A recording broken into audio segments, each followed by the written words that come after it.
"Isn't that the grandma who passed away?" asked the billionaire's adopted daughter. The question hung in the glittered hush like a pebble dropped into a perfect bowl of crystal. Fawkes paused, laughter thinned. In a room built to hold 1,000 graceful lies, a 10-year-old's voice split the surface. Luna stood at the edge of the ballroom, where light pooled in chandeliers, and the city's night slid against the other side of the glass wall. A clean, unblinking sheet that separated polished marble from sleeping bodies on the pavement below. She had the look of someone who knew the truth of things people worked very hard to ignore. Her dark hair was pulled back in a practical knot, a small hand curled around the edge of her father's sleeve. Pedro's jaw tightened in the way someone tries to stop a thought from leaking. Across from him, Fernanda smiled with the patient cruelty of someone who had practiced mercy and found it inconvenient. Luna's words did what her father's lawyers and his PR team could not. They made visible the people outside. For months, the gala had been rehearsed as a performance of charity. Hors d'oeuvres, speeches about the work being done, a silent auction whose price tags read like half-worlds. Through the great glass wall, a dozen figures lay wrapped in blankets, faces soft with sleep, or the hard, practiced neutrality of the unsheltered. The wall reflected chandeliers and coats, and the sheen of $100 shoes, turning the world outside into a pale, distant painting. Luna's eyes were on one woman beneath the overhang, a figure in a moth-eaten coat with a scarf tied improperly around her neck.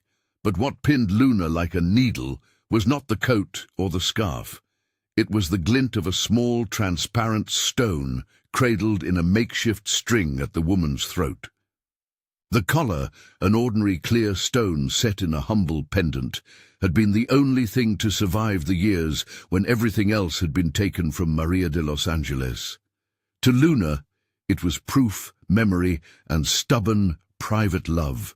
The stone her grandmother had clutched when she fell asleep on long summer afternoons. The thing she had tucked into Luna's palm at bedtime when the house felt too big. "Luna," Fernanda said softly, her fingers tightening around Pedro's arm in a way that suggested ownership rather than affection. Not now. But Luna had been practicing courage like a muscle.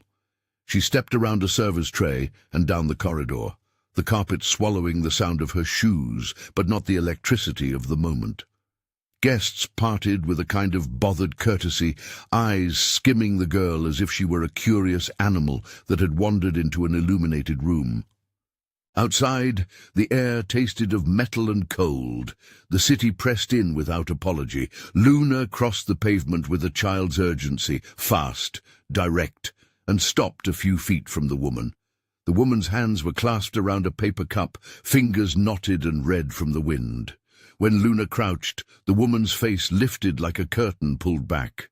There were shadows of memory in those eyes, names drifting in and out, fragments of recipes, the weight of a lifetime on the thin planes of her cheeks. Luna's breath hitched. She reached out and touched the pendant at the woman's throat. The stone was cool and smooth, threaded on a frayed string that could have been knotted by any hands. Up close, it looked even more familiar. Not precious in a way the guests might notice, but exact in every way Luna had kept in her head. Without thinking, she put it to her cheek as though the touch would read a record somewhere inside her. "Abuela," she whispered.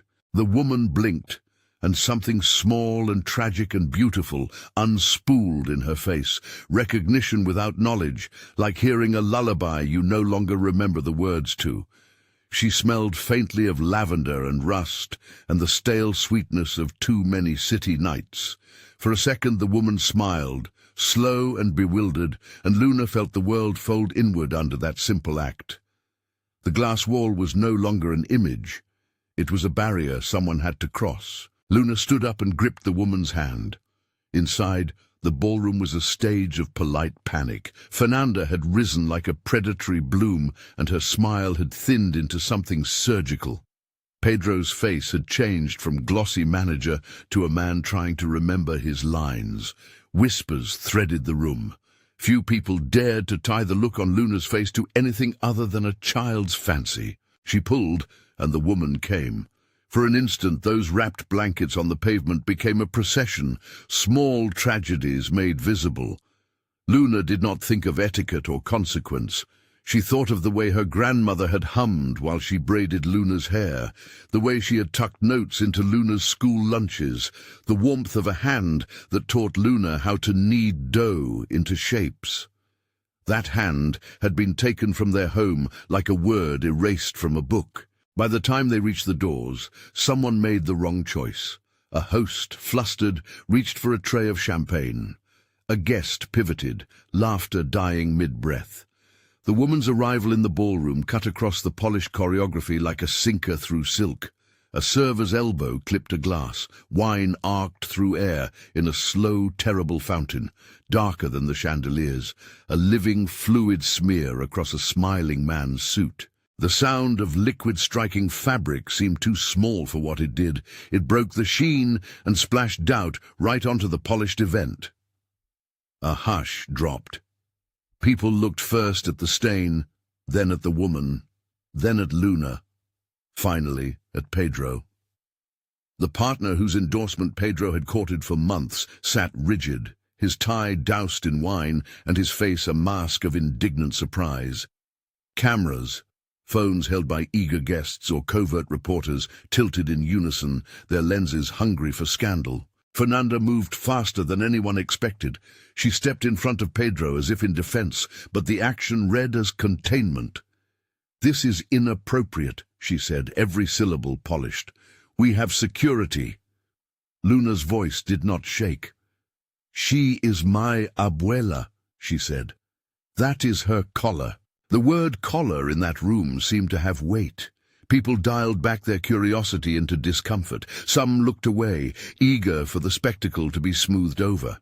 Others glanced toward the glass wall, where the sleeping figures outside were not the subject of conversation, but the source, sudden and awkward, of this evening's drama. A woman in a silk dress crossed her arms as if to hold in all the things she did not want to think about, where privilege met obligation, how appearances devoured truth. Pedro felt a pull in his chest that was not just embarrassment. It was the strange, cold talk of guilt, that private engine pushed by small, ordinary decisions made long ago. He had loved Maria de los Angeles in a particular, unpreventable way, for the steady, human things she brought into a life otherwise tilted by business and grief. When she had fallen ill, Pedro had been capable of 1,000 things except the simplest courage. He had let other hands lead the decisions. He had signed papers in a sterile office because someone had told him they were necessary. He had heard somewhere the carefully crafted line, "We are protecting her dignity, Pedro." It becomes easier to believe lies told by people who look like they are saving you. Now his daughter was dragging what those lies had hidden like a lantern into the center of their rehearsed generosity. "Pedro," Fernanda said, close enough now that he could smell the expensive soap she used. "We can speak privately. This is not the place." Not the place. He wanted to say that the place was everywhere, that the glass wall reflected not only light, but decisions, that the gala and the sleeping figures outside were the same problem wearing different disguises. But instead, he found himself making the kind of murmur that buys time. "If this is real," the partner said, voice sharp, "we'll need proof. We can't jeopardize the auction." Proof. The word sounded small, practical, and somehow violent. Proof could be manufactured from a story or shredded by a signal. It was currency in a room built to exchange reputations for donations. Fernanda's head inclined slightly. The camera phones moved closer. A woman near the buffet gasped and began to weep, a private thing loudly performed. Luna did not have a lawyer's patience. She held the woman's hand in both of hers, and in front of a roomful of the rich and polite, tugged the collar free from the scarf and held it up. The clear stone caught the chandelier's light and split it into honest little blades. For Luna, the pendant was not a prop. It was an anchor to a life that had been declared lost. "That's it," she said. She gave it to me. Someone in the back muttered about security. A server hovered ready to fetch staff. Pedro felt his empire, vast, obstinate, made of contracts and men who bent toward profit, crack along a seam that had always been there. He could feel the eyes of his board on him, the tally of what this would cost in cold numbers. For a breath, he imagined his lawyers drafting statements, Fernanda smoothing the edges, and life returning to a prettier, safer shape. Instead, a bottle of red wine toppled in the commotion, and the liquid slid like a quick accusation across the floor and over a partner's suit. The sound of fabric sucking up wine was almost obscene in that room, a private mess made public in full color. The man who had backed Pedro's expansion into the new market rose like a wounded bird and flapped an indignant hand. "My suit!" he cried. "This is unacceptable." Fernanda turned her charm on the man, honeyed and sharp. "We will cover it," she said. "Please accept our apologies." Her words were balm, but her eyes were steel. She was already measuring damage control. Luna's eyes were on her father. "Why did you let them take her?" she asked, loud enough for some of the guests to hear. Pedro's mouth opened to a practiced answer and closed again. He thought of the stack of medical bills, the whispered counsel that had arrived when grief left him thin and raw. He thought of how Fernanda had appeared, effortless, helpful, a safe hand at his back, and of how, one by one, people who had loved Maria had been pushed aside with polite explanations about consent and best care. He thought with a slow, wrenching clarity of every favor he had traded for comfort. "My lawyers said it was for her best," he said finally, voice small and tangled in the chandeliers. "We thought—" "That's the thing," Fernanda interrupted, her tone too bright to be genuine. "We thought too many things. Now is not the time for accusations. We will verify her identity." Luna's small fingers were still white-knuckled on the collar. Around her the room smelled like the wine, the rich spill, sharp, expensive, unforgiving. A murmur swelled, some taking the girl's side as a romantic notion, others shifting their discomfort into the safe place of mock concern. "Help her," Luna said simply. "Please." A server stepped forward with a nervous attempt at aid. An older woman in a tailored dress muttered about decorum. Fernanda's smile thinned and refocused like an instrument. She turned to a waiting aide and whispered something quick. The aide's face tightened. An acknowledgement, a command, something meant to carry the problem away. For Pedro, the sight of the woman in his daughter's arms was a blade of the purest kind, not accusation, but an invitation to remember. He remembered bread that tasted of slow work, a kitchen warmed by small hands. A lullaby hummed into a house that used to be a home. He remembered being too busy to notice the small erosion of trust, the way a kind voice had pushed contentment into the shape of control. Working memory is a poor ally in crisis. It stutters like an old film. He knew he needed to make a choice, step forward and face the consequences of the past, or step back and let Fernanda smooth everything into a nicer image. He wanted to be noble. He wanted to be sensible. He wanted anything but the thin helplessness winding up in his chest. "Pedro," Fernanda said again, this time with both hands lightly on his forearm. "Please, discreetly.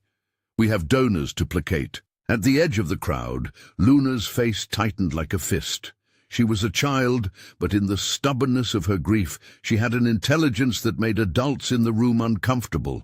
She had watched what wealth did to her father, how it made him generous in headline and stingy in truth. She had watched the way Fernanda's influence spread, how staff disappeared, how stories were smoothed over, and she had kept a collaged archive of memory, bread, laughter, a pendant warmed by night. The knowledge that one could be removed in a single, polite meeting was a horror she could not abide. "I'm taking her to the quiet room," she announced, surprising everyone with the assurance in her voice. "No," Fernanda said sharply. "You are not. We will handle this." Luna's reply was a single fierce syllable. "She trusts me."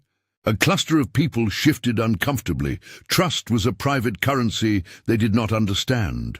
The partner with the ruined suit looked at Pedro with the bland, incredulous caution of someone whose investments suddenly risked scandal. The cameras lingered like flies. Some guests smiled with the practiced sympathy of people who had never had to face betrayal. Luna led the woman, Maria de Los Angeles, if the stone and Luna's memory were to be believed, toward a small curtained study near the ballroom. The room had been set aside months before for private conversations and quiet donations, a space of soft chairs and tasteful paintings. In there the air was warmer, but the walls were thin, and the events in the main room were not closed off from the murmurs. Though the room offered a modest refuge, it was still an island within a sea of composed faces. Inside, Luna sat close to the woman. The pendant hung at an angle, raw against skin that had lived hard winters and empty pantries. The woman's name, Maria, settled into the space as if someone finally had the courage to say it aloud. The woman hummed a melody that pulled at Luna like a rope from an old life, words loosed in halves and pieces. For a moment the child felt no need to explain anything else. When they emerged, the study's curtain swayed behind them, and the night spectacles rushed back. Fernanda was waiting. Her posture was immaculate. Her eyes, though, had the trace of a plan that had not included a 10-year-old child with stubbornness. "We will verify her identity," Fernanda said with the insistence of one arranging chairs on a sinking ship. "For now, Pedro, please, keep this contained." A flustered aide materialized at Fernanda's side, and as the server fussed with napkins and the partner dabbed at his wine, a man in an unremarkable suit moved through the crowd, accompanied by someone whose presence made Pedro's stomach twist with a premonitory chill. He recognized the man as Ricardo's type, groomed too carefully, eyes that measured a room the way one might size up a safe. Ricardo himself was not here yet, and that was telling. The man's jaw set with the kind of resignation men wear when they have been given an ugly task. From the corridor a voice called, "Sir, there's a press near the west entrance." Fernanda's smile stayed in place. "Thank you," she said. "We will handle it." Luna did not see the meaning in all of those words. She felt only the strain of arms around a small, fragile human being and the rising ember of anger. Who were the people who took grandmothers away and wrapped the theft in paperwork? Who smiled and kept their hands clean by passing responsibility to others? She thought of the sleeping figures beyond the glass wall and the way the chandeliers reflected them like a painting. The wall was clear. The world inside had simply chosen to not look. "Dad?" Luna said softly, looking straight at him where he stood a little apart, the conversation around him making neat arcs. "You have to do the right thing." The right thing. Pedro's life had been balanced on the margin of that concept for years, drafting philanthropic letters, walking ribbon cuttings, signing sealed papers in exchange for quiet. Making the right thing happen would mean admitting past wrongs and opening doors that had been shut. It would mean disrupting investments, calling to account people with far more to lose in reputation than he did. It would mean listening to his daughter's small, raw voice. Pedro could not respond. The room closed upon them, the society of people who had spent decades perfecting the art of not seeing. The cameras tilted. A reporter near the glittering dessert table whispered into a phone. Someone snapped a photograph as Luna held the pendant up like an accusation. On social media, a single image. Luna's small, determined face, the collar shining like a tiny absolution, would later travel in a flaring, hurried way. But in that moment, the image stayed inside the room, and that was enough to make certain things happen. Fernanda made her move. With the precision of someone who had rehearsed consequences for every conceivable embarrassment, she approached Luna, her voice sweet as glass. "Dear, this must be handled carefully. You should sit with Miss Julia in the drawing room while we call her doctor." Miss Julia, the kindly matron who ran the household's protocol, nodded and offered a seat.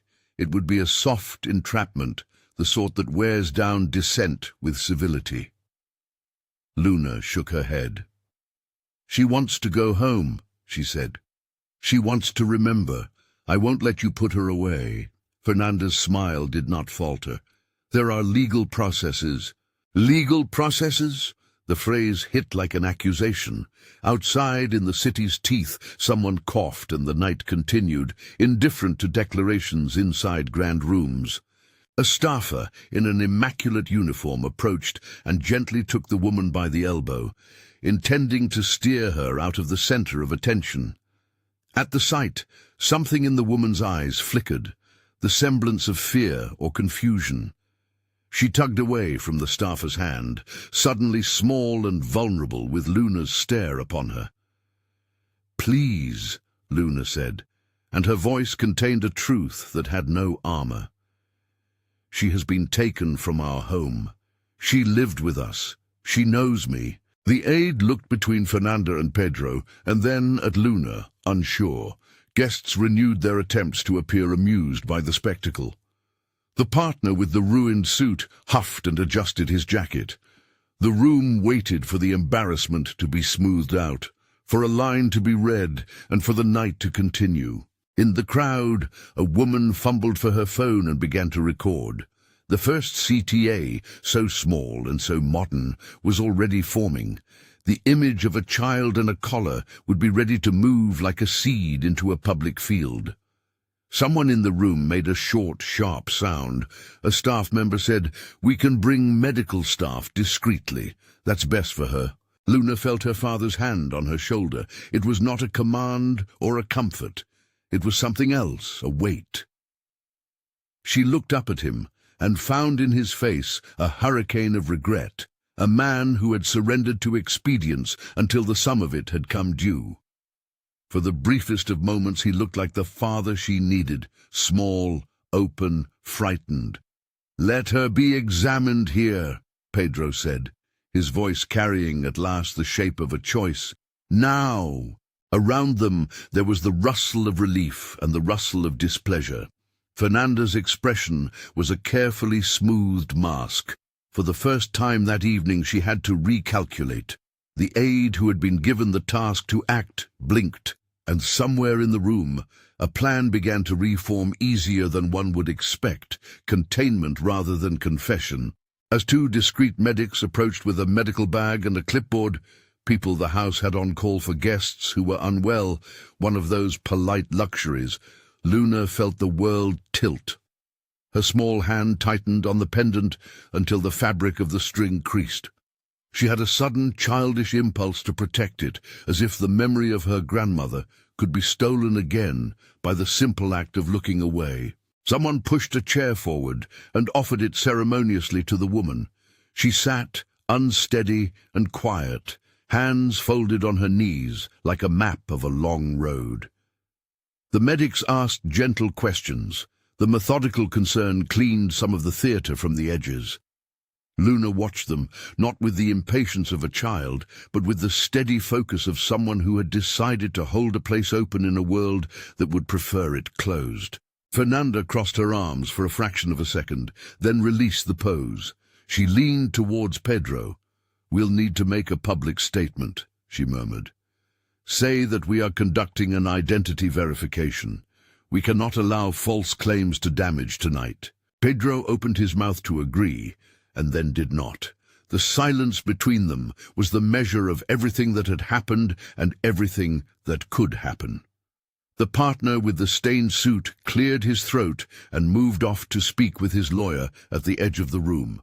Guests drifted into clusters, their conversations shrinking around the small epicenter like ripples. Luna felt the room wanting to close around the woman, to tuck her into an orderly box and hand the situation back to the house with a bow. She thought of the sleeping figures outside the glass wall, and the way the light from the chandeliers skinned across their blankets as if to make them pretty. Her stomach tightened with a resolve that had the simplicity of a child's moral arithmetic. When someone is taken, you fetch them back. She stood, and quietly but with a firm authority that stunned several of the adults, said, "I'm not leaving her." Fernanda's eyes glinted. She moved like a predator that had been named. "You're making this difficult, Luna." "Some things are worth being difficult about," Luna answered. The sound of the comment travelled through the room. Some smiled awkwardly at the bravery of a child. Others, whose lives hinged on the polished machinery of reputation, closed their faces like bank vaults. Pedro felt the red line of something break in him. He had been a man of cautious decisions. Now the cost of caution had been paraded like a debt in front of his child. A man in a plain suit, one of the household's longer-serving staff, approached. His name was Fagundes, and he had been at the house long enough to remember the smell of cooking that had once filled the halls, the laughter of family dinners, the way Maria had kept small rituals that made the house home. He had watched the slow rearrangement of people in the house, the whisperings, the silences that replaced songs. He had been loyal because loyalty is a thing that requires a body and a heartbeat. Fagundes's face was the kind you trust without a thought. He knelt beside the woman and took her hand with absolute care. "Señora Maria," he whispered in Spanish, a language that had lingered like honey in the household for decades. The woman's head turned slowly, and for a moment there was a shard of clarity. She smiled in a way that made Luna's ribs hurt. The small human scene was a rebellion in itself. Fernanda's fingers tightened on a champagne flute as if she might crush it. She leaned in, smiling like someone arranging a photo to hide the dust. "We'll need identification," she said, turning to Pedro in a voice that implied he could sign any paper necessary to make everything go away or turn into a manageable storm. Pedro swallowed. In his chest, something like shame opened and reached. He could sign 1,000 forms and call 1,000 people to make the problem disappear. Or he could let the truth, untidy and loud and dangerous, run its course.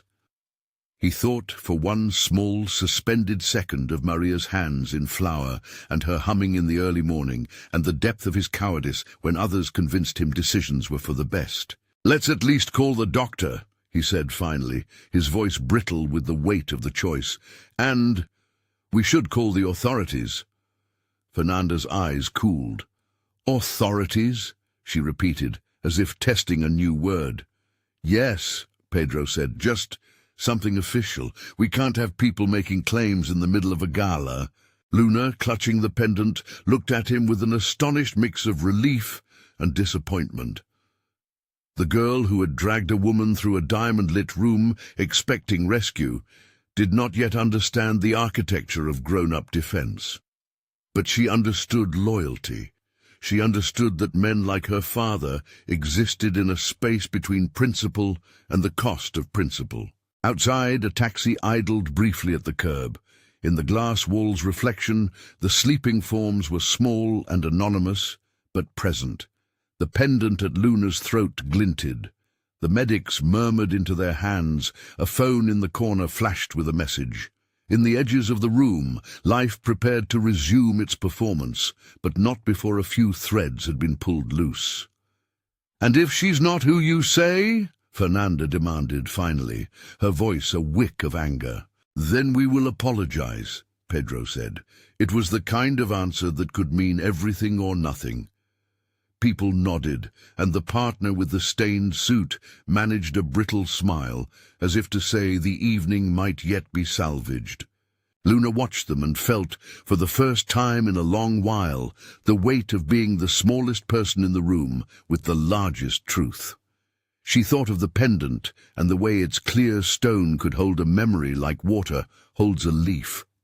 She thought of Maria's hands and the sound of her humming, and she resolved that the story would not end under paper and protocols. As the medics prepared to take the woman into a small private room for an examination, a shadow moved near the curtain. Someone had drawn near with the quiet efficiency of people who had been paid to keep problems politely contained. A man with a face like a crossword puzzle, Ricardo, the chauffeur whose service had been repurposed into something closer to a job description that included secrets, lingered by the door. His eyes flicked to Fernanda, who touched her earpiece and gave the ghost of a nod. Luna saw the exchange in a flash that felt like a bell. She did not know Ricardo's habits, but she understood when someone in the room, especially someone with Fernanda's smile, decided to stop a narrative that threatened them. She stepped forward and squeezed the pendant until the cord creaked. "If anyone tries to take her," she started, and her voice was small but iron true. Fernanda's smile sharpened. "Nobody is taking anyone," she said, with the kind of certainty that had been used to turn away questions before. But outside, beyond the glass wall, the sleeping forms shifted. Someone coughed. The night breathed on, impartial. Inside, the orchestra of society prepared to play on, slightly out of tune. Pedro looked at Luna then, really looked at her, and the sight of his daughter's fierce, unbowed face pierced more cleanly than any accusation. He swallowed the shape of the decision he had to make. He reached for a phone. Luna watched the screen light his face and felt the room tighten like a throat ready to sing. She held out the pendant one more time and, in that simple act, made an argument no one in lacquered shoes could quite ignore. Some things once seen cannot be unseen. The medics moved toward the woman, their hands gentle, and the curtains of the small room drew closed. At the far side of the ballroom, the partner whose suit had been ruined muttered that his appearance at the auction was no longer certain. A photographer's phone flashed, and somewhere outside, the night swallowed the sound like an ocean. Fernanda exhaled a breath that tasted of calculation. She stepped away and, in a voice that could be mistaken for tenderness, said, "We will manage this." Down in the lobby, a uniformed security officer received a call and looked up with something serious in his face. Ricardo leaned toward Fernanda, his presence a dark promise. Pedro tapped quickly at his phone, fingers moving in rhythms that once meant deals, and now felt like something else. A trembling apprentice trying to learn a new craft called accountability. Luna stared at the place where the curtains shivered closed, and made a small vow in the hollow of her chest. The vow was not a big one. It did not require speeches or lawyers. It simply said, "I will not let them take her again." As the music in the ballroom tried delicately to resume, as people gathered their napkins and their dignity, as Fernanda's smile hardened into a mask she wore with the ease of habit, someone at the edge of the room whispered, "Call the police. For identity verification, yes, and also for safety." Pedro's thumb hovered over the phone screen, the cursor like a held breath. He thought of Maria's laugh and how it had once filled the house, thought of the times he had chosen ease over courage. He set the phone down. Outside, in the pale light that pooled around the sleeping shapes, the glass wall did what it had always done. It mirrored the room and hid the people pressed against it. The pendant at Luna's throat was a small, loud truth. And in a back corridor, someone said very quietly, to nobody and to everyone, "Make sure she doesn't leave." The words were a trapdoor sound, the kind that opens and drops everything into motion. Luna didn't hear them. She heard instead the small, certain voice of the woman beside her, humming a fragment of a song she almost remembered. Luna held the pendant as if it were the only map she had left, and with the stubbornness of a child who knows the difference between what is right and what is easy, prepared to follow where it might lead. The curtains had barely closed when a low, precise command slid through the room like a chilled current. "Make sure she doesn't leave." It was the kind of instruction that dressed itself in concern and left no room for mercy. Luna heard it as if from underwater. She clutched the pendant until the frayed cord ached against her palm and felt, with the childish clarity that sometimes pierces adult confusions, that the evening had unfolded onto a hinge. Either someone would stand with the small, shivering truth in their hands, or the truth would be folded away into papers and polite sentences. For a breath, Pedro hovered between the two choices. The little authority he had left, authority he had thought he'd bought with donations and named wings, trembled. He had, in 1,000 ordinary ways, traded away a fiercer integrity for comfort. Now that bargain looked cheap and brittle. "If this is real," a voice had said earlier, "we'll need proof." The word had sounded clinical then. Now, in the corridor outside the curtained study, it felt like an accusation. Luna watched the medics ease the woman into a private room and remembered how the pendant had caught the light, splitting the chandeliers into honest, small blades. She made a decision that did not require strategy or adult sanction. She would not let Maria be swept away into paperwork or a quiet home that never quite let her be herself. A second later, and without any public deliberation, Luna slipped loose from the neat choreography of the gala. She moved like a small animal that knows it is seen but continues anyway. No one stopped her. No one who had the interest to stop anything inconvenient. If this story moves you quietly, subscribe and stay with us. There's a lot more to see. Night had thinned to a sharper edge by the time Luna slipped into the service corridor. The festivities in the ballroom bled muffled laughter and a violin that tried its best to admonish the moment into something elegant. Here, back-of-house lights hummed and the air smelled of dish soap and the sharp tang of coffee someone had long ago abandoned. Fagundes met her at the door as if he had been expecting her. His face, broad and kindly, softened even more when he saw the pendant wrenched to a nub between her fingers. "You sure, Nina?" he asked, half Spanish, half the voice of a man who had learned to weigh truth like a commodity and then realize its worth could not be counted. "I saw her," Luna said simply. "She has the collar." Fagundes looked at the curtained study, then at the band of brighter light under the ballroom doors. He felt the old household like a skin, places where laughter had lived, places where it had been smoothed over. He had watched the house change hands as if hands could be instruments of pressure, pressing old things into new shapes. He had not always agreed with how things had been done. Loyalty had never meant obedience to cruelty. "All right," he said. "I'll go with you." They moved like ghosts between the kitchen's ordered chaos and the private rooms. A vacuum of obligation seemed to open as they passed staff, who for the most part had learned to look down when the house needed to be spared from scandal. Fagundes kept a hand near Luna, no condescension, only an older man's protective instinct. At the curtained room, the medics were gone, leaving only a small card on the door that said, in discreet handwriting, "Observation." For a moment they stood in the charged silence. Inside, the woman, Maria de los Angeles, sat in a chair, hands folded. The pendant lay on her chest like a small piece of quiet. When she saw Luna and Fagundes enter, her face softened and a fumbling smile arrived like sunlight through broken glass.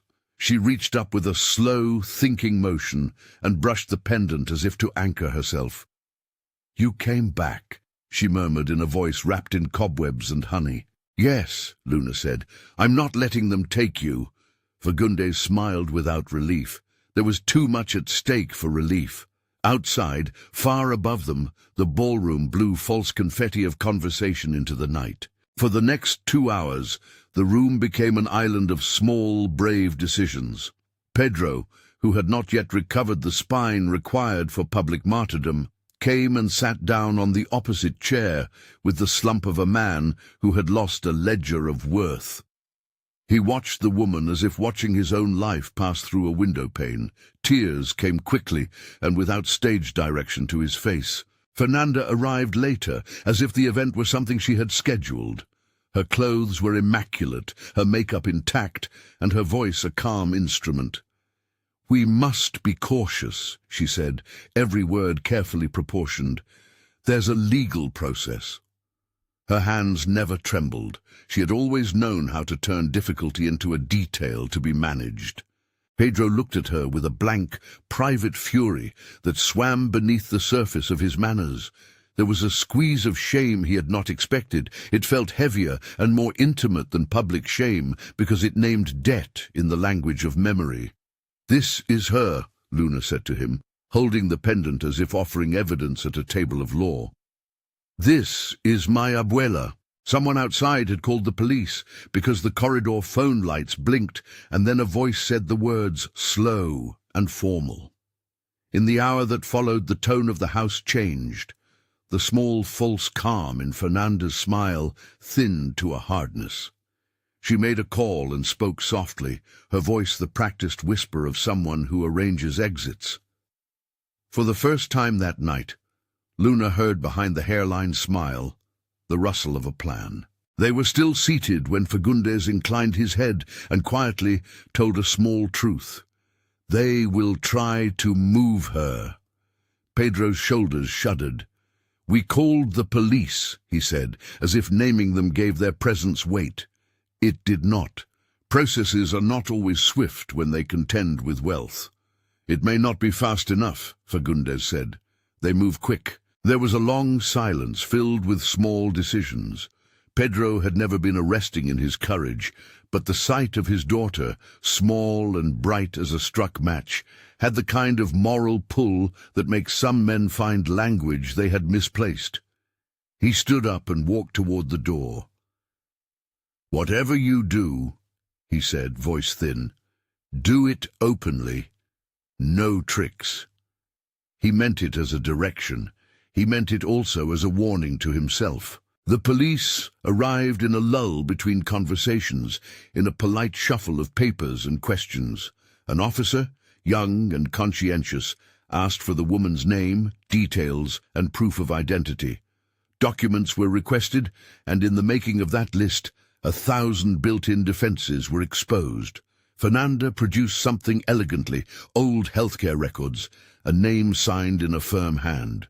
Luna watched Fernanda's fingers move, the same hands that had once tied a scarf around Maria's neck, now smoothing paper to make a story plausible. Outside, as shadows pushed along the curb, a van idled. It was black and unremarkable. Men who do unremarkable work often dress their deeds in unremarkable things. Ricardo was there, his jaw a hard line, as if he had swallowed his conscience and felt it grinding in his throat. The officer had barely left the study when Ricardo's presence became a small form of violence, a quiet threat dressed as efficiency. Luna's skin prickled. She had not imagined men in suits and dark cars would materialize so readily. She thought of the earlier whisper, "Make sure she doesn't leave," and the way those words had thoughts attached to them, plans with steps. The pendant in her hand felt both small and explosive. When Ricardo stepped into the corridor with 2 others, voices dropped to efficient murmurs. Fernanda smiled in that way of hers. She looked at Ricardo and, for once, a flicker of something like impatience passed her features. "We'll handle this," she said. Luna's solution was as sudden as a child's. She stood, grabbed Maria's hand, and stepped lightly into the corridor, the pendant swinging like a compass. "We're going for a walk," she told the men who moved like shadows. For a second no one moved. Then one of Ricardo's companions reached out. Luna was small and fierce. She pulled away with the kind of reflexive speed that comes from having spent a long time expecting injustice and deciding to avoid it. The hallway became a corridor of motion. Pedro lunged. Fagundes shoved a hand in front of a man. Ricardo pushed back with the economy of someone used to giving orders. And in that instant, everything that had been careful and measured inside the house spilled into an ugly little storm. A security officer, called by a nervous aide, came in dragging protocol and the language of procedure. He stood between the men and the 3 who guarded the edge of the house's private world. Someone called an ambulance. Someone else, less confident, called a lawyer. Voices rose and fell like a temper on the edge. "You cannot leave," Ricardo said quietly, as if stating a fact would be enough. "Yes, we can," Luna said and pulled again. Her small hands felt as if they could carry grief like a parcel if necessary. That was when Fernanda chose to change the stakes. In a motion that felt premeditated down to the practiced breath, she leaned forward and, with a smile sharpened for the purpose, announced she would take Maria home herself, to attend to her personally.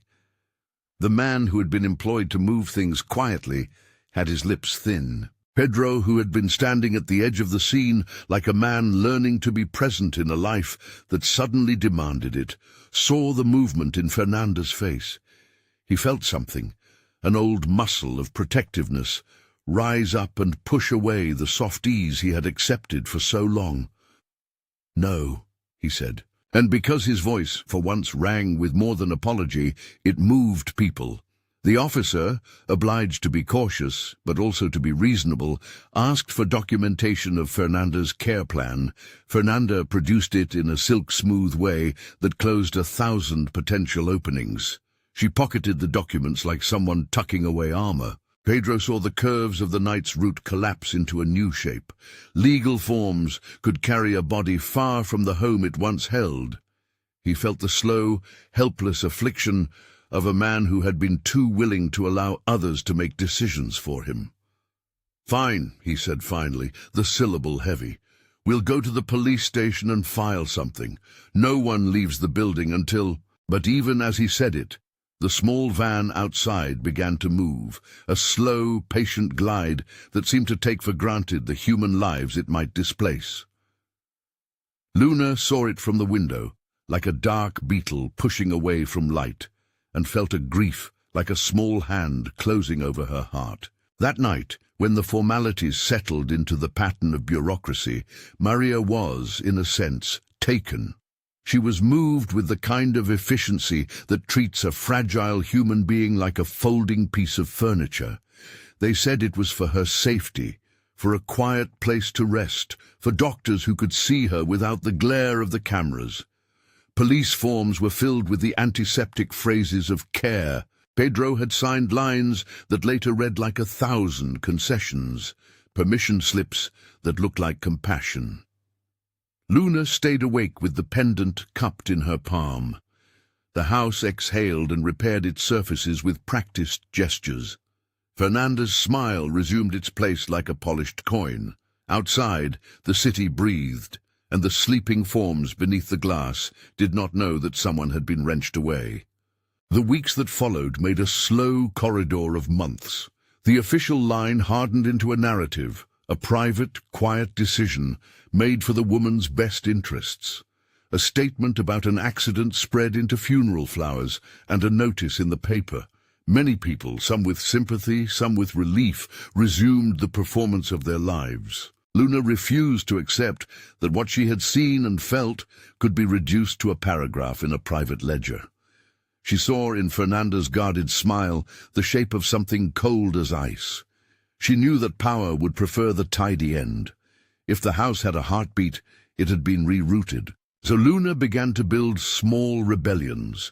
She learned, in the spaces adults left for children, the ways in and out of the house, where receipts lay, where a forgotten ledger gathered dust, how a calendar could hide a printed string of names. She read the small prints with the alertness of someone hunting a ghost. She spent afternoons asking questions the adults would not answer. Who signs what, where staff had gone, why certain nurses had been there then never seen again. She watched Pedro's phone and learned the tilt of his voice when he negotiated things that left him emptier. Fagundes, who had not entirely surrendered his loyalty to the house's new shape, slipped her scraps of memory and time. Names of aides who had been let go, a cook who had been made to leave, small facts that later threaded together into a picture. When she was turned away at the door of a building that claimed to have cared for Maria, Luna felt the particular suffocation of truths never shown. They had returned one artifact, the pendant, returned in a small belligerent envelope with a note that said, "With terrifying civility we returned what was significant." It was a small, terrible mercy. Months thickened into a dust of paper death notices and a sense that something permanent had been carved away. But the pendant had not been silenced. It pulsed in Luna's pocket like a stubborn heartbeat. It was Fagundes who finally brought an opening. One damp morning, when the sky had the color of old paper, he slid into the kitchen and left a small scrap of paper folded into a careful square. The note named a place, an underpass by the river, where people without homes slept on Tuesday nights, and a name, Marta, a woman who traded bread for coffee with a dignity that needed no permission. Fagundes had always known the paths between people. "We heard a woman ask for eggs," he said quietly, when Luna looked at him. "They say she hums sometimes. Maybe that's nothing. Maybe it's everything." Luna's skin tightened with hope like a wire pulled taut. She arranged a plan with the cunning only children can muster. Asked the house for permission to accompany a charity run. They would not say no to a good photograph, and slip out when the running group was distracted by cameras. Fagundes would meet her at the underpass. That night, under the skeletal sweep of bridges, she found people whose lives had been rearranged by misfortune. They were not props. They greeted one another with the ease of people who share what little they have. Marta, the one who often traded coffee for bread, sat wrapped in layers and hummed to herself as she mended a sweater. Her hands moved with a steady, practical grace. At first, Luna thought she had mistaken a dozen small signs for something else. The woman who hummed seemed younger than the Maria she remembered, but something about the face, the hands at least, carried the same work-made solidity. Then Luna felt the pendant when she reached out and knew it was the same small stone. She stepped forward and crouched. "Abuela?" she asked. The word felt like a key. The woman's eyes blinked, and for a moment 1,000 memories loosened with it. A laughter, a recipe, a braid, a song half-remembered. She looked at Luna, then past her, as if remembering a road that had been cut. A small group gathered, people who had experienced the city's underside and learned its manners. They were cautious like animals, but curious enough to help when someone small, like Luna, asked. They did not simply accept her claim. Marta was not some piece of property. They watched how Luna held the pendant, how she spoke to the woman with an intimacy that time had not thinned. That sudden recognition turned into practical action. Someone offered a spare coat, someone else boiled water and offered tea that smelled faintly medicinal but warm. Luna sat and held the woman's hand until the story seemed to reweave itself into a feasible shape. Marta and 3 others, women who had become de facto family, moved with an efficiency that was not unlike care. They shielded the woman when they sensed danger. They offered routes to safety, and when Luna spoke of the need to take the woman somewhere people might listen, they nodded. "It's not the first time someone disappears," Marta said in a voice that had seen too many good things taken. "But if you bring her into the light, people with more to lose will show up." Luna nodded. "She needs a doctor," she said. "She needs someone to listen." They decided, because there is a stubborn, honorable law among people who have been overlooked, to go to the station and tell the truth. They would walk in and name names, tell where the woman had been and demand someone look. This is her. She is alive. The homeless woman, Maria, sat like an old ship that was suddenly recrewed. She touched the pendant as if to confirm that a piece of her past had not been stolen after all.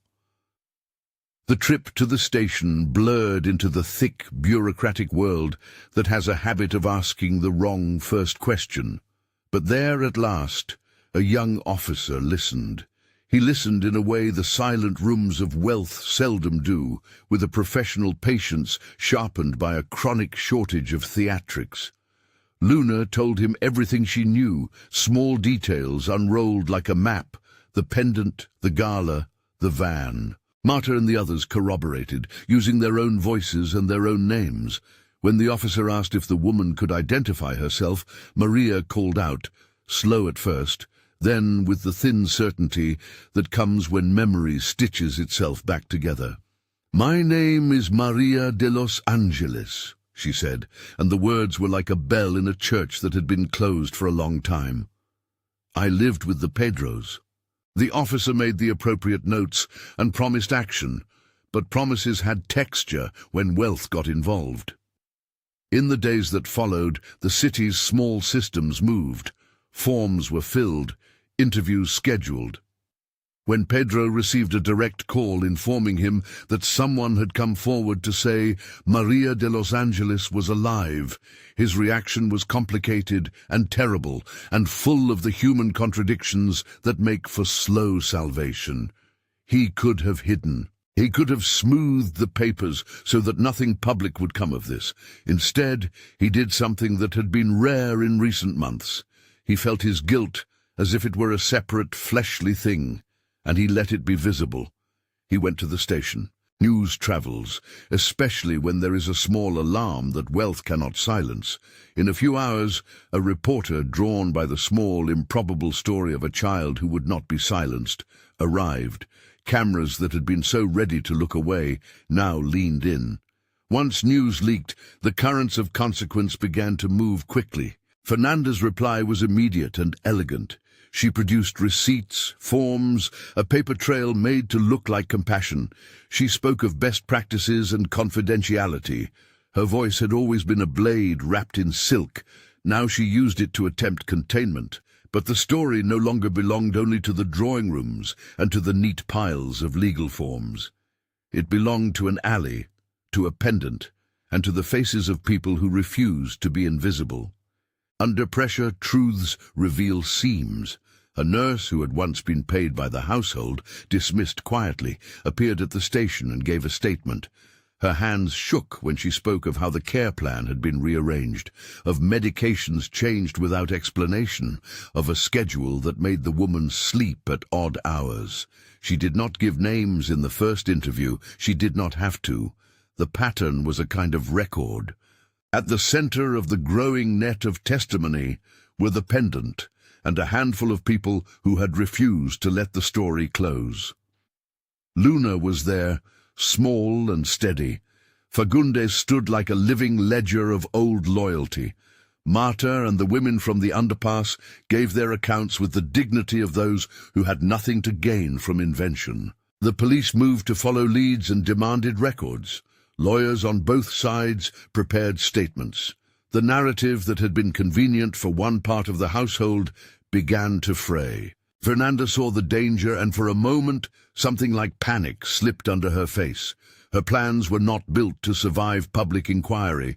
At night she met with Ricardo and, in whispers, set contingencies into motion. The choice to flee was brief and cold. Impression management was no longer possible if the law leaned in. On a rainy afternoon, when the sky had the energetic impatience of a city that knows its weather will not be asked for permission, Fernanda left the country house. She did it cleanly, with the sort of arrangements that people with resources make: a bag, a passport, an exact itinerary. She told no one she trusted. She only set into motion an exit route designed to dissimulate responsibility. Ricardo, who had until then moved through the household as part guardian and part instrument, joined her. His loyalties were transactional. He had protected a household's secrets for pay. In the end, loyalty bends to the balance sheet that best suits the moment. Pedro learned of the planned departure through a network of men who had once done his bidding. The information hit him like a fist. He had been someone who used money to get things done. Now he was a man who had to see if money could yield the same results. When the moral calculation had shifted, he tried to stop them. He called the police and told them what he knew. In a small, important reversal, he did the thing he had avoided for too long. He chose to make his complicity public. Fernanda and Ricardo, however, were not small people to be detained quietly. They left before the net closed, driving a car through the rain, engines a low, industrious sound. The chase that followed was less a cinematic ballet than the blunt, bureaucratic reality of men in cars trying to outrun consequence. Police cars followed, sirens marked the distance. Friends of the household called in favors, but the universe had already moved to a point where hiding was harder. Nobody in that chase wore the face of triumph. It thudded through the city like an uneasy wind. Fernanda's driving had the cold, controlled apathy of someone who had always believed she could control fate with a firm hand. Ricardo sat beside her, hands stiff on his knees. The road curved out of the city toward a cliffside that, as many stories in the world's newspapers remind us, is beautiful and cruel in the same breath. The car's final moment, the one that would later be reported without intimate detail, was a bitter punctuation. It left the road in a way that the concrete of bureaucracy would record and the newspapers would phrase carefully.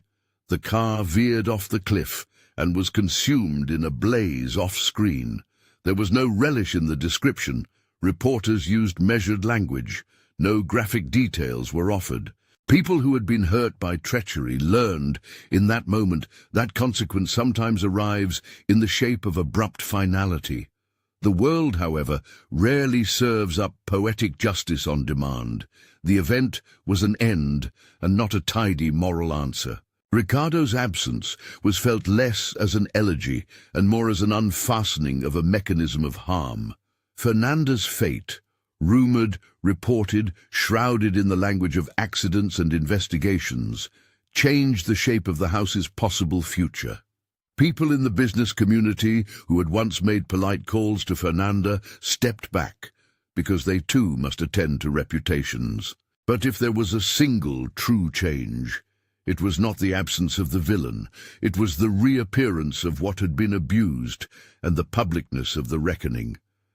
Maria had been found, people had spoken, and Pedro, imperfect and late, had told truth enough to matter. The police completed their report and made arrests where necessary. In the wake of the chase, there were investigations and hearings, and the sorts of formalities that try to exert order upon chaos. Doctors examined Maria, giving her time and medication, and in a steady sequence, she regained more of her memory. It was not instantaneous nor miraculous. It was an accumulation of rest, proper care, and, importantly, people who insisted she be listened to. The moment of public clarity, one the papers loved because it had drama but not gore, arrived at a municipal hearing where the city was obliged to listen. The room thrummed with press and with lawyers who polished the edges of words to be strategically blunt. Pedro stood at a lectern and spoke like a man first stumbling toward confession. He did not cast himself as hero. He said he had failed. He said he had been afraid. He named the small human acts that had been callous, ignoring concerns that had been whispered, letting convenience displace curiosity, and most of all, letting a woman he loved become invisible. Maria sat in the front row, the pendant at her throat like a calm talisman. For weeks the fog had lifted in places, days when she remembered the shape of dough under palm, and the names of those she once fed arrived like small mercies. The hearing room was full of formalities and procedural constraints, but when Maria's voice arrived, it left no room for the smooth distribution of responsibility. "Yes," she said, with the gentle authority that had shaped the household's kitchen for decades. "She called to me. She told me I could not cook on my own. She kept the meds. They told my son, things in a whisper, and he believed them. I was taken." Her words were not theatrical. They were the testimony of a life that had been edited. The microphone had the small official tick of the city's machinery, but Maria's voice carried the weight of a woman who had been heard. Luna stood near the podium, small and sturdy, like a stake hammered into the ground of a new truth. When asked if she had anything to say, she stepped forward and held out the pendant. "This is what my abuela gave me," she said simply. "We gave it away once, and they gave it back in an envelope, but she is alive." Maria, at that moment, touched the pendant with a hand that had been steady with work. The sight of it in Luna's hand seemed somehow to bring together the scattered pages of memory. She looked up, and the room tilted into an odd, intimate quiet. "Her name is Fernanda," Maria said, and the sound of the name was not bent with fury, but with a small, steady fact. She told me it was for the best. She is the one. Those two words, Fernanda is the one, moved like an instrumented flash through the crowd. Fernanda, who had once managed the household with the cunning of a well-trained surgeon, had to face the publicness of accusation. There was no stage for a secret now. The city's apparatus had leaned in. Fernanda, who had not been at the hearing for the simple reason she was no longer present in the city, was the subject of many reports. Ricardo was gone. Some people whispered about fate, others about accountability, but everyone understood that the story had rearranged the terms of the household. For Pedro, the hour was unbearable. He listened to the testimony and admitted, with a voice that cracked, that he had been complicit in a slow theft of dignity. He denied being the hand that took his mother from home, but he admitted to the moral failure of allowing others to cast votes for him. Public confession, sudden and raw, cost him social currency and possibly business deals. It cost him less in the long run than a life built on evasion. Once Fernanda's flight had been realized, Pedro made the decision to reorder his life. He did not do it theatrically. He moved with a clumsy, earnest energy. He rebuilt who he was around small things. He took Fagundes back into the house with a proper contract and a full salary and public recognition. He rehired the cook who had once been dismissed and apologized in a way that insisted on being more than a line in a statement. He called the staff into a meeting and listened finally with a humility that was not practiced. The family, raw and imperfect, started to stitch back together. There was no immediate perfect mending. Maria's recovery was intermittent, like a light warming up slowly. There were days she could not remember a name. There were others when recipes came back like an old language. Therapy, specialists, and the slow work of rest were necessary, and they were honored. At the same time, a public conversation began. The city's papers ran pieces about the glass wall, the metaphor from the gala that had made Luna's question so searing. They wrote about the way we let distance become a fence, and how sometimes a child's insistence can force adults to behave like adults. People beyond the household reached out. Donations poured into a modest fund Pedro established in Maria's name, not for the family's public image, but to support an actual project, a shelter that would be transparent in ways that mattered. It would be called the Casa de Angeles, a name that insisted on remembrance without decoration. The plan was not a headline coup, but a practical infrastructure. Beds, medical care, a stable staff that would be hired for dignity rather than pliancy, and a board that would include voices from the community the house had once overlooked. Luna watched the building plans with a changing chest. She wanted more than chairs and beds. She wanted the glass wall, once a symbol of division, to be used in a different way. The new center would not have a glass wall that hid people from view. It would have windows that invited the city to look and participate, and a courtyard that opened invites rather than barred doors. The idea of transparency was not about spectacle, but about removing the furniture that had been placed between people. When the shelter finally opened, months after the gala, it was not a gala for the press. They avoided a ribbon-cutting show. Instead, they held a quiet morning where people who had been through hardship were invited for breakfast. Maria walked in, steady and for reasons that took patience to sustain, luminous, and took the hands of the women who had helped her while she was gone. Fagundes stood at the entry with the dignity of someone who had watched the furniture of a home rearranged and then tried to rebuild it with care. Pedro stood to the side, significant and small. Luna took the pendant from around her own neck and, with a solemn grace that surprised even her, threaded it onto a new cord and held it out. The pendant had been a map, and it had kept a memory. She looked for someone who would wear it as a symbol of survival and care. She chose a woman named Carmen, who had, in the weeks before, led a group in the underpass. Carmen had the kind of laugh that made the kitchen small and the world larger. Luna knelt and fastened the pendant gently at Carmen's throat. "For what you did for my abuela," Luna said, "for the way you kept her safe." Carmen's eyes flicked with a small, surprised laugh. "Thank you, Niña," she said, and the sound sounded better than any ribbon cutting. Pedro spoke quietly to a small cluster of staff and to the people who had become partners in the shelter. "We will be accountable," he said, and the words were the work of a man who wanted to be more than a good headline.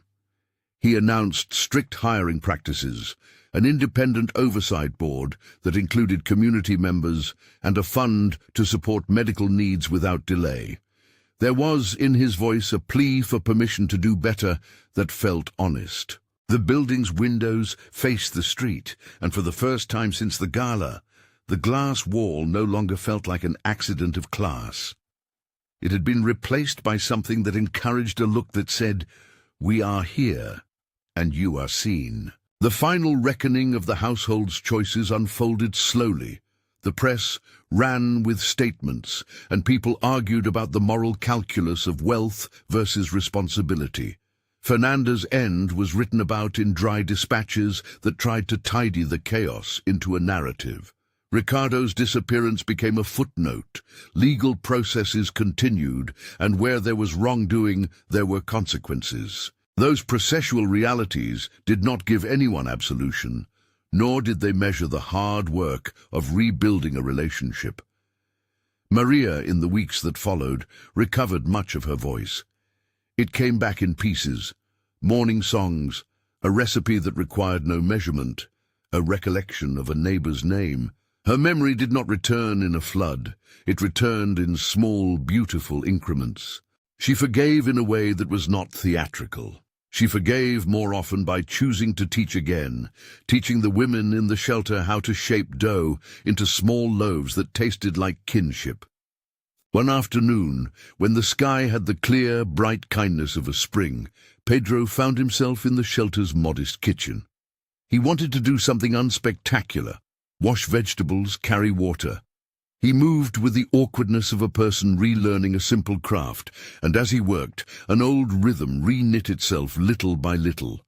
People who had once been excluded now had voices on the board.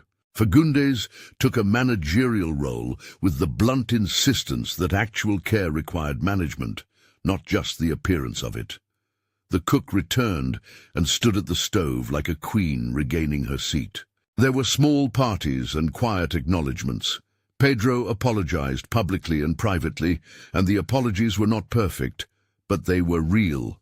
He set up a fund specifically for the staff who had been dismissed without cause, and made sure their medical bills and wages were handled. That kind of reparation was not a theater. It was a daily payment on a debt. Luna watched all of it with the same steady moral clarity that had defined her since the restaurant incident months ago. At 10, she had become the axis of the story. At 11, she had become a kind of conscience. She was not satisfied. She wanted more long-term structural change. She spoke at council meetings with the kind of raw logic that made adults uncomfortable, and sometimes they learned from her. Years later, when the shelter had a full year of operation and a small, sustainable community, there was a modest celebration. No press stash, just neighbors and people who had been served. Maria was there, of course, humming as she distributed shallow, warm bowls of stew. She stood near the doorway and looked out toward the street, where a new glass wall, this one part of the shelter meant to let light in and to invite passers-by, caught the sun and turned the morning into a kind of promise. Luna had grown a little. The pendant at her throat, no longer the ragged string of a childhood object but remade with care, sat like a small, bright coin. Pedro stood nearby, less a titan than a man caring for repaired things. He had become a clearer presence in his child's life because he had been forced at last to be present in the only way that mattered, with contrition and sustained action. Maria came to the front of the small group and spoke without ceremony. "This place keeps people warm," she said. It keeps them with papers, with doctors, and with friends.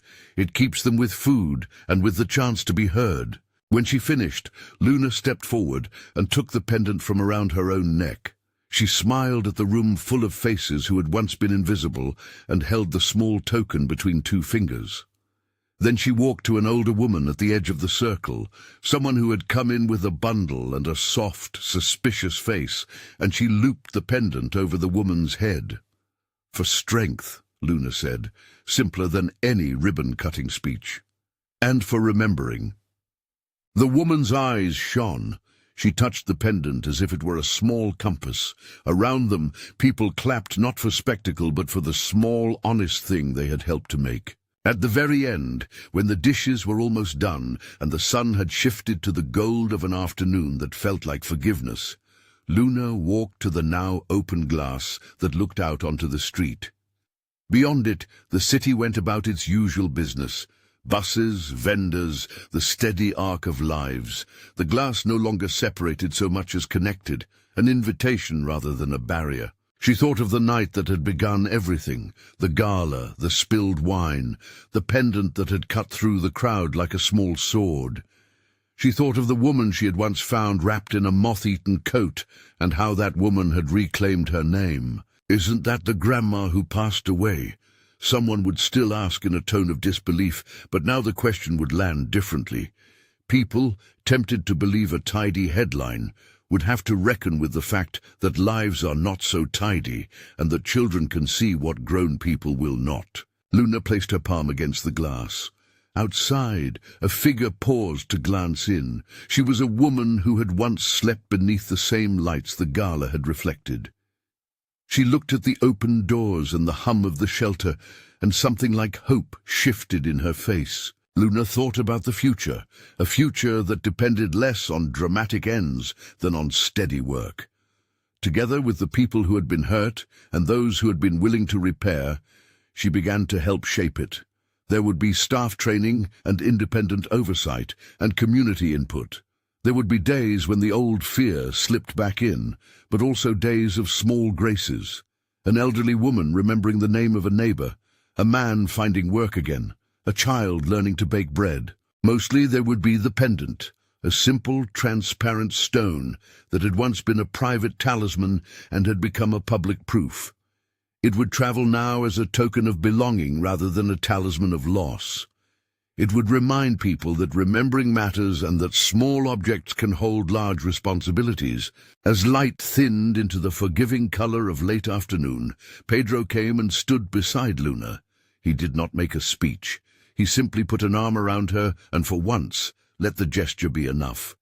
They watched as Maria moved about the room, humming and distributing cups. Her laugh, when it came, was as ordinary and as dear as bread. Luna adjusted the pendant at her own throat and felt the cord against her skin. The city beyond the glass was noisier and more complicated than any single story could catch.